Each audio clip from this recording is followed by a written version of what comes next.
AITC জিন্দাবাদ জিন্দাবাদ AITC জিন্দাবাদ জিন্দাবাদ জিন্দাবাদ শ্রমিক স্বার্থে তৃণমূল লড়বে স্থানীয়দের কাজের দাবিতে বিক্ষোভ তৃণমূল শ্রমিক সংগঠনের।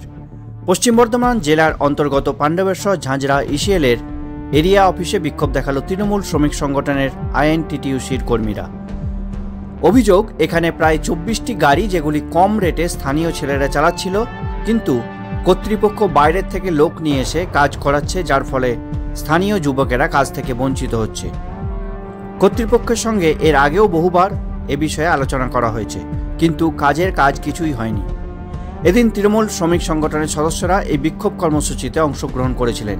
এই বিক্ষোভ কর্মসূচি থেকে তাঁরা দাবি করেন, কর্তৃপক্ষ বাইরে থেকে যে সমস্ত লোকেদের নিয়োগ করে কাজ করাচ্ছে তা অবিলম্বে বন্ধ করতে হবে এবং স্থানীয় ছেলেদেরকে কাজে নিযুক্ত করতে হবে। এই বিক্ষোভ কর্মসূচিতে অংশগ্রহণ করেন দুর্গাপুর ফরিদপুর লাউদোহা অঞ্চলের তৃণমূলের ব্লক সভাপতি শতদীপ ঘটক। তিনি বলেন, এখানে ম্যানেজমেন্টের একটি গাফিলতি দেখা দিয়েছে। তিনি আরও অভিযোগ করে বলেন, কিছু বহিরাগত ভেন্ডারকে আমাদের এলাকায় ঢোকানোর চেষ্টা করছে এবং তাদেরকে প্রলোভন দিচ্ছে, পাশাপাশি লোকাল ভেন্ডারদেরকে বাতিল করার চেষ্টাও করছে। তিনি বলেন, আমাদের স্থানীয় যে সমস্ত ভেন্ডাররা গাড়ি চালাচ্ছিল তারা যদি সুযোগ না পায় তাহলে আমাদের এই আন্দোলন আরও বৃহত্তর হবে। দীর্ঘ 7 বছর ধরে আমাদের এখানে প্রায় 24টা গাড়ি চলে। এই 24টা গাড়িতে যে এখানকার যে লোকাল ভেন্ডাররা ছিল তারা কম রেটে এখানে গাড়িগুলো চালাচ্ছিল। তা সত্ত্বেও ম্যানেজমেন্টের একটা গাফিলতি দেখা দিয়েছে এবং ম্যানেজমেন্ট কিছু বহিরাগত ভেন্ডারকে আমাদের এলাকাতে ঢোকানোর চেষ্টা করছে এবং তাদেরকে প্রলোভন দিচ্ছে। ম্যানেজমেন্টের আন্ডারস্ট্যান্ডিং আমরা ভালো করেই বুঝতে পারছি যে ম্যানেজমেন্টের কিছু চাওয়া পাওয়া আন্ডার টেবিল হয়তো থেকে থাকতে পারে। তার জন্যে তারা লোকাল ভেন্ডারদের সবসময় বাদ দেওয়ার চেষ্টা করছে এবং উল্টো বাইরের ভেন্ডারকে দিয়ে পড়ে তাদের হাতে যে টেন্ডারের যে নম্বর সেও হোয়াটসঅ্যাপ মেসেজের দ্বারাই তাদের কাছে সেটা পৌঁছে দেওয়ার ব্যবস্থা করছে। আমাদের এই আন্দোলন এখন বজায় থাকবে।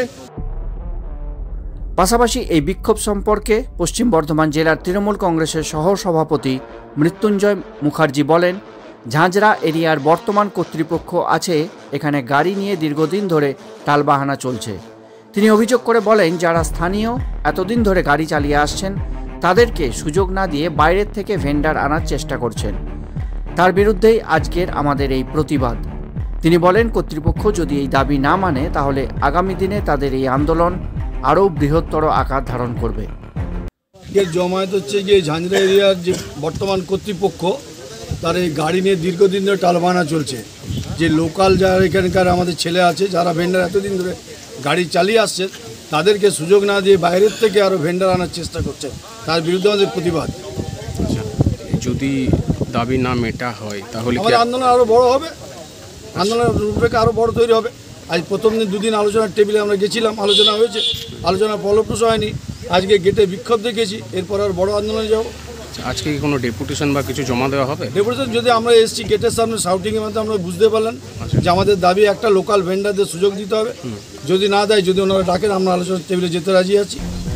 এ বিষয়ে ইসিএল কর্তৃপক্ষের সঙ্গে কথা বলে এমআইসি ইউনিটের কেকেএসসি আইএনটিটিইউসি সেক্রেটারি দেবাশিস বাবু বলেন যে ইসিএল কর্তৃপক্ষের কাছে যে সমস্ত ডিমান্ড ছিল তাদের সমস্ত কিছু তারা মেনে নিয়েছেন এবং তা পূরণ করার আশ্বাসও দিয়েছেন ইসিএল কর্তৃপক্ষ।